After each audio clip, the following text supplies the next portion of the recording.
اور اس سے پہلے وزیر اعظم شہباز شریف نے کہا تھا کہ غزہ میں جنگ بندی سے متعلق صدر ٹرمپ سے مسلم رہنماؤں کی ملاقات مفید رہی۔ اب اگلا مرحلہ طے کیے گئے نکات پر عمل درآمد کا ہے۔ نیو یارک میں صحافیوں سے گفتگو کے دوران وزیر اعظم نے کہا کہ مارکہ حق میں پاکستانی افواج نے ہندوستان کو شکست فاش دی۔ فیلڈ مارشل عاصم منیر نے دنیا کو دکھایا کہ کس طرح جنگیں لڑی جاتی ہیں۔ نیو یارک میں وزیر اعظم شہباز شریف سے ملاقات اور بنگلہ دیش کے چیف ایڈوائزر پروفیسر محمد یونس سے بھی ہوئی۔ وزیر اعظم نے باہمی اعتماد اور علاقائی تعاون اور ترقی پر مبنی تعلقات مزید مضبوط کرنے کا عزم دہرایا۔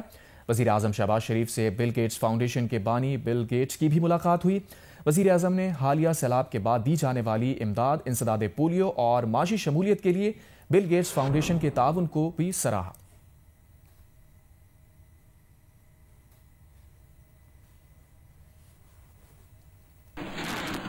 پاکستان نے ایشیا کپ T20 کے فائنل کے لیے کوالیفائی کر لیا۔ حارث رؤف، شاہین آفریدی، سائم ایوب اور محمد نواز کی شاندار بولنگ، صرف 136 رنز کے ہدف کا کامیابی سے دفاع کیا۔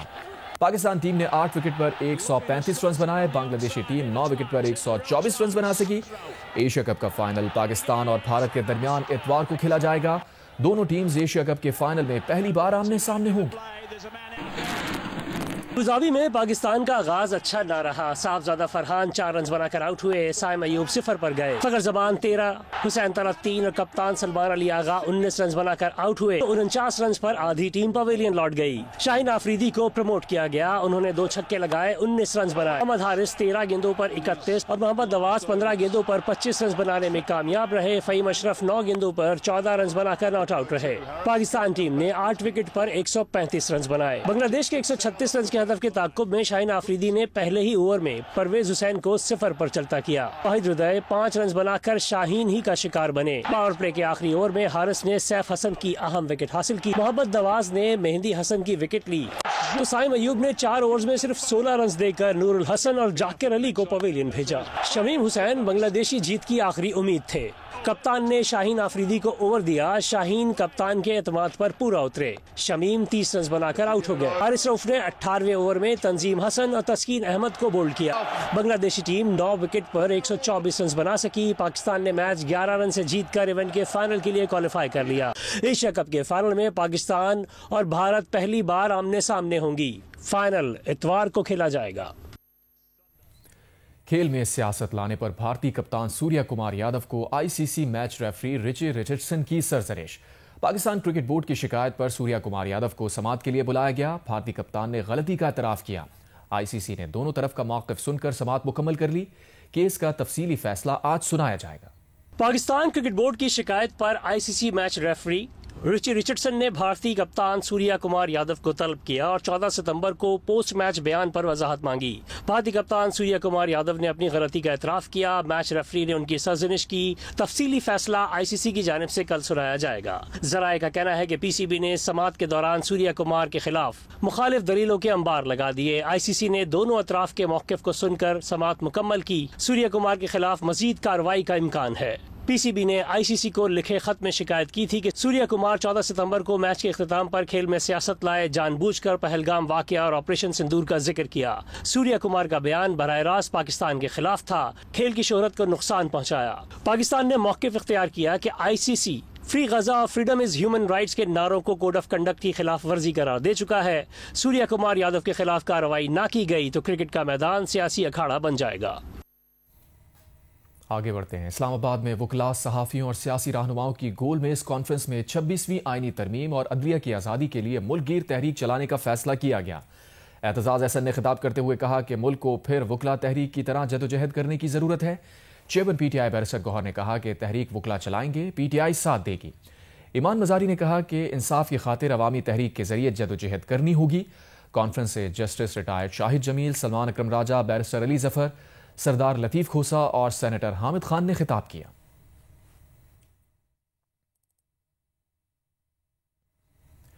وفاقی وزراء امیر مقام اور طارق فضل چودھری نے مظفر آباد میں جوائنٹ ایکشن کمیٹی سے مذاکرات کیے۔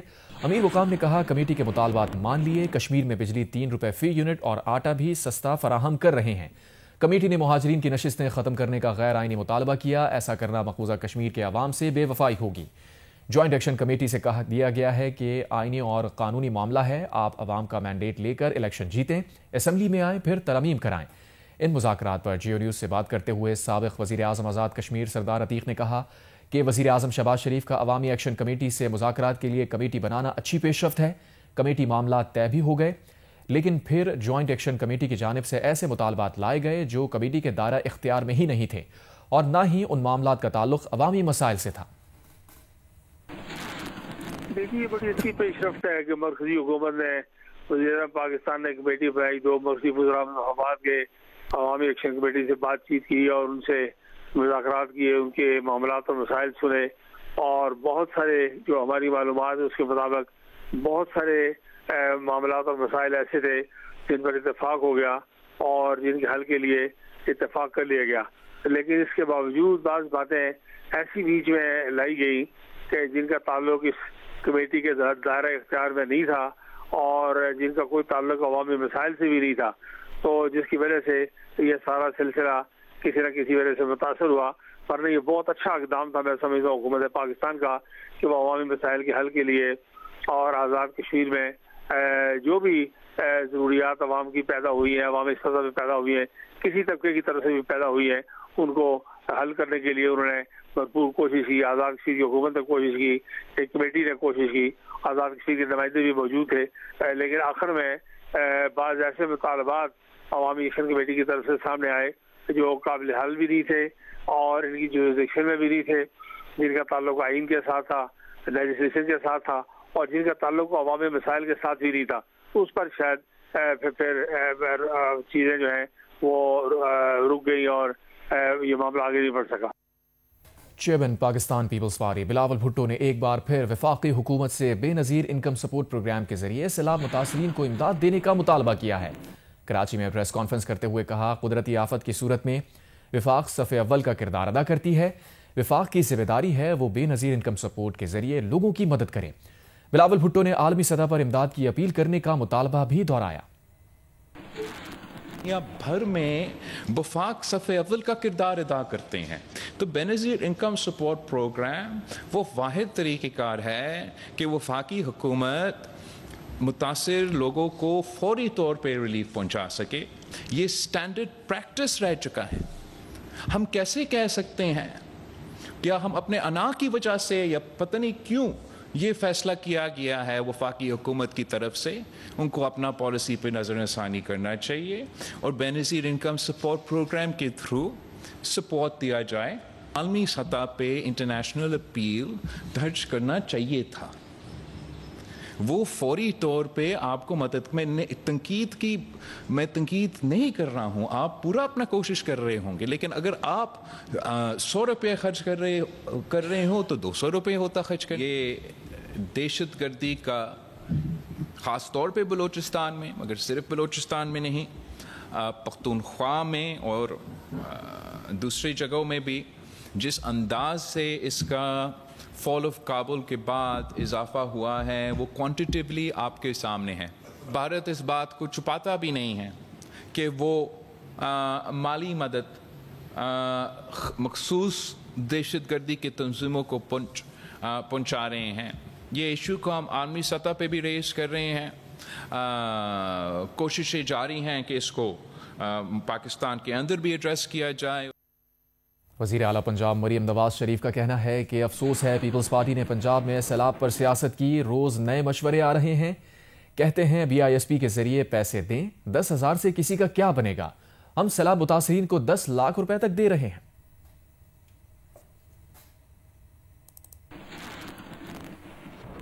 پنجاب کے اندر تاریخ کا بدترین سیلاب آیا کے علاوہ 4 مہینے سے پنجاب میں بارشیں ہو رہی ہیں، تو میں ہمارے اعلیٰ ہیں پیپلز پارٹی، مجھے افسوس کے ساتھ یہ کہنا پڑتا ہے کہ انہوں نے پنجاب میں سیلاب کے معاملے میں انہوں نے سیاست کی ہے۔ آصف زرداری صاحب میرے بزرگ ہیں، میں ان کے دل سے احترام کرتی ہوں، بلاول میرا چھوٹا بھائی ہے، مگر میں یہ کہنا چاہتی ہوں کہ اپنے جو پیپلز پارٹی کے سپوکس پرسن ہیں ان کو سمجھائیں۔ ہم یہ نہیں بات کرتے کہ سندھ نے کیا کیا ہے، دفتر سے نہیں نکلے، سندھ کا کیا حال ہے، میں اس پہ ابھی بات نہیں کرنا چاہتی۔ اور پنجاب میں سیلاب آیا ہے تو بات کیا ہو رہی ہے؟ بات یہ ہو رہی ہے کہ BISP کے ذریعے امداد دے لوگوں کو. مفت مشورے آ رہے ہیں لگاتار کہ کیوں دنیا سے امداد نہیں مانگ رہے, کیوں دنیا کے آگے ہاتھ نہیں پھیلا رہے, یہ مشورے آ رہے ہیں. بڑا سمپلسٹک سولوشن ڈھونڈا ہے کہ BISP کے ذریعے 5-10 ہزار روپیہ لوگوں کو دے دو. 5 جس کا لاکھوں کا نقصان ہو گیا, جن کی فصلوں کا نقصان ہو گیا, وہ بیچارے 10-15 ہزار روپے سے کیا کریں گے؟ اس کا BISP کے 10 ہزار روپے سے کچھ نہیں بنے گا. اور مجھے کہا جاتا ہے کہ دنیا کے آگے ہاتھ کیوں نہیں پھیلا رہے, امداد کیوں نہیں مانگ رہے. کب تک پاکستان یوں ہاتھ پھیلا کے دنیا کے سامنے کھڑا رہے گا؟ کب تک پاکستان یہ کہے گا کہ پلیز ہمارا سیلاب آ گیا, اللہ کے واسطے ہماری مدد کر دو؟ تو جو NFC سے ہمیں اتنے پیسے ملتے ہیں اور تمام صوبوں کو ملتے ہیں, اربوں خربوں روپیہ ملتا ہے, وہ کس لیے؟ کوئی باعزت شخص یہ بات کیسے کر سکتا ہے؟ مجھے سمجھ نہیں آتی اس بات کی. کوئی خوددار شخص یہ بات کیسے کر سکتا ہے؟ میں نے ابھی تک میں نے شہباز شریف صاحب سے بھی 1 روپیہ نہ مانگا ہے نہ لیا ہے. میں حلفاً یہ بات کرتی ہوں کہ یہ بھی نہیں میں کہہ سکتی نا کہ میں نے کسی کو کسی کارڈ کے ذریعے پیسے ٹرانسفر کر لیے تو اب کشتی پکڑو اور خود بخود ایویکیویٹ ہو کے اور ریسکیو ہو کے آ جاؤ. وہ جو اربوں روپے کا ریسکیو کا آپریشن ہوا ہے, وہ سب مریم نواز شریف پنجاب کے عوام کا جو پیسہ ہے اس سے کر رہی ہے. مجھے کسی کی امداد کی ضرورت نہیں ہے. ہر چیز کا اتنا سمپلسٹک سولوشن نہیں ہوتا کہ کارڈ کے ذریعے پیسے ٹرانسفر کر دو. وزیر مملکت برائے خزانہ بلال اظہر کیانی نے چیئرمین پیپلز پارٹی بلاول بھٹو زرداری اور وزیر اعلیٰ پنجاب مریم نواز کے بیانات پر بات کرتے ہوئے کہا ہے کہ اس طرح کا مکالمہ آئیڈیل نہیں ہے. ان کے خیال میں پہلی پریس کانفرنس شاید اس طرح نہیں ہونی چاہیے تھی, نہ ہی اس کے جواب کی ضرورت ہونی چاہیے تھی. یہ ہوتا تو بہتر ہوتا. پیپلز پارٹی اور نون لیگ کا اتحاد بہت مضبوط ہے. پیپلز پارٹی کے آغا رفیع اللہ نے کہا وہ بلال اظہر کیانی کے طرز عمل کو سراہتے ہیں. مسلم لیگ نون نے پیپلز پارٹی سے کیے گئے معاہدوں پر عمل نہیں کیا. جیو نیوز کے پروگرام کیپٹل ٹاک میں تحریک انصاف کے رہنما شاہد خٹک نے دعویٰ کیا کہ تحریک انصاف کا پشاور میں جلسہ کامیاب ہوگا. بلاول صاحب اور مریم نواز شریف صاحب ایک دوسرے کے آمنے سامنے آ گئے ہیں. یہ آپ تسلیم کریں گے کہ آپ کی سفارتی کامیابیوں پر یہ جو سیاسی لڑائی ہے یہ حاوی ہو گئی ہے؟ اس طرح کا مکالمہ ہونا آئیڈیل نہیں ہے, جو حقیقت ہے. میرے خیال سے نہ پہلی پریس کانفرنس شاید اس طرح ہونی چاہیے تھی, نہ اس کے جواب کی ضرورت ہونی چاہیے. چلیں, تو میرا خیال ہے یہ ہوتا تو یہ بہتر ہوتا. میرے خیال سے ہمارا اتحاد بہت مضبوط ہے. میں کیانی صاحب کے اس رویے کو سراہتا ہوں. ہمارا الائنس ہے نا, ہمارا ان کے ساتھ ایگریمنٹ ہوا تھا کہ جی ہم لوکل باڈیز الیکشن پنجاب میں کرائیں. ہمارا ان کے ساتھ الائنس ہوا تھا کہ کسان کے اوپر آپ نے موومنٹ ہی بند کر دی. کم سے کم کسان کا ایسا گلا گھونٹ دیا کہ وہ پنجاب بھیجے, پختونخوا کسی پٹھان بھائی کو بھیجے, کسی سندھی بھائی کو بھیجے, کسی بلوچ بھائی کو بھیجے. کسان کم سے کم اتنا, آپ نے اس پہ بھی پابندی لے. آپ نے ہمارے ساتھ جتنے بھی معاہدے کیے اس پہ ہم وہ بات کریں نہیں. پشاور میں جلسہ کرنے کی کیا وجہ ہے اور اس جلسے کی کیا اہمیت ہے؟ 27 کو انشاءاللہ ہمارا بہت بڑا جلسہ ہونے جا رہا ہے. پیغام جائے گا ایک یونٹی کا. پنجاب سے لوگ آئیں گے, خیبر پختونخوا سندھ کے لوگ آئیں گے, تو قیادت ایک سٹیج کے اوپر ہوگی, قوم نیچے کھڑی ہوگی. جو پشاور میں 27 ستمبر کو جلسہ ہوگا وہ کوئی بڑا جلسہ نہیں ہوگا؟ جلسہ کریں جی, آپ کا حق ہے, آپ جلسہ کریں, مگر میرے لیے ارریلیونٹ ہے. اس جلسے کی کوئی اہمیت نہیں ہے. 190 ملین پاؤنڈ کیس میں بانی PTI اور بشرا بی بی کی سزا معطلی کی درخواستوں کی سماعت نیب کے اسپیشل پروسیکیوٹر ارشد جاوید بھٹی کی بیماری کے باعث 16 اکتوبر تک ملتوی.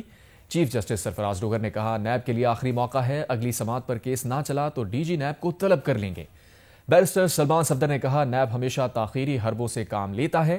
نیب کو معلوم تھا کہ صبح کارروائی نہیں چلانی تو انہیں بھی بتا دیتے. یہ ساری رات انجوائے کرتے ہیں اور وہ کیس کی تیاری میں لگے رہے.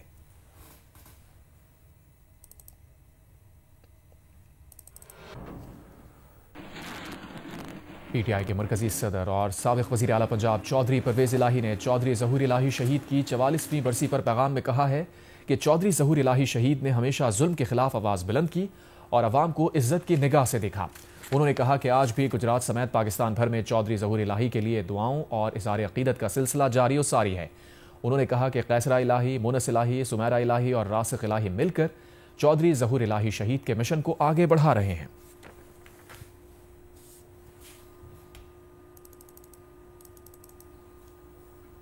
جیز نے ڈیف کرکٹ اکیڈمی کے ساتھ شراکت داری کرتے ہوئے قومی سطح کے جیز ڈیف کرکٹ کلیش کی میزبانی کی.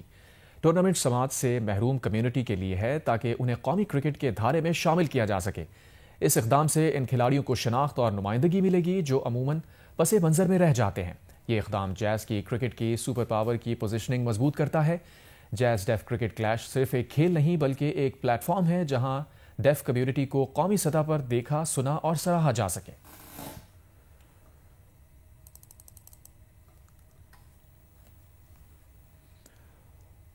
پاکستان کے پاور سیکٹر کے گردشی قرض کا موجودہ حجم ملک کے وفاقی ترقیاتی بجٹ سے بھی 66% زیادہ ہے۔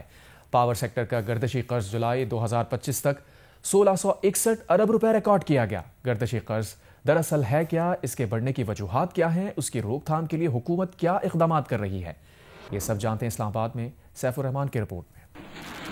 پاور سیکٹر کا گردشی قرض تب جنم لیتا ہے جب بجلی چوری، وصولیوں میں ناکامی اور لائن لاسز میں اضافے کے باعث فروخت کی گئی بجلی کی پوری قیمت وصول نہیں ہوتی۔ جب بجلی تقسیم کار کمپنیاں خریدی گئی بجلی کی پوری قیمت ادا نہیں کرتی تو سینٹرل پاور پرچیزنگ ایجنسی بجلی پیدا کرنے والی کمپنیوں کو مکمل ادائیگیاں نہیں کر پاتی اور پیداواری کمپنیاں فیول کی ادائیگیاں کرنے میں مشکلات کا شکار ہو جاتی ہیں۔ بجلی کی پیداوار سے لے کر تقسیم اور فیول سپلائی تک پورا نظام مالی عدم توازن کا شکار ہو جاتا ہے۔ بجلی پیداواری کمپنیوں کو ادائیگیوں کے لیے حکومت کو بینکوں سے سود پر قرض لینا پڑتا ہے اور یہ بوجھ صارفین کے کندھوں پر لا دیا جاتا ہے جو باقاعدگی سے بل ادا کرتے ہیں اور بجلی کے ہر یونٹ کے عوض 3 روپے 30 پیسے سرچارج کی شکل میں ادا کر رہے ہیں۔ گردشی قرض بڑھنے کی دیگر وجوہات میں ماضی میں آئی پی پی ایس کے ساتھ کیے گئے مہنگے معاہدے، حکومت کی طرف سے سبسڈی کا بروقت جاری نہ کیا جانا بھی شامل ہے۔ موجودہ حکومت نے آئی پی پی سے مذاکرات کیے تو پاور سیکٹر کے گردشی قرض میں کمی آنا شروع ہو گئی۔ گردشی قرض 2400 ارب روپے سے کم ہو کر 1661 روپے تک آ چکا ہے، جسے اب حکومت بینکوں کے ساتھ 1225 ارب روپے کے قرض معاہدوں کے بعد آئندہ 6 سالوں میں صفر پر لانا چاہتی ہے۔ تاہم اس عرصے میں بجلی صارفین پر 3 روپے 23 پیسے فی یونٹ کا بوجھ برقرار رہے گا۔ سیف الرحمان، جیو نیوز، اسلام آباد۔ وزارت خزانہ نے 1225 ارب روپے کے پاور سیکٹر سرکولر ڈیٹ کے حل کا خیر مقدم کیا ہے اور کہا ہے کہ مسئلے کے حل میں وزارت توانائی، اسٹیٹ بینک، پاکستان بینکس ایسوسی ایشن اور 18 بینکس نے تعاون کیا۔ گردشی قرضے کا حل بجلی کمپنیز کے کیش فلو کو محفوظ بنائے گا اور بینکس کی لیکوڈیٹی کو بحال کرے گا۔ غریب صارفین کو ٹارگیٹڈ سبسڈی اور سوشل سیفٹی نیٹ کے ذریعے تحفظ فراہم کیا گیا ہے۔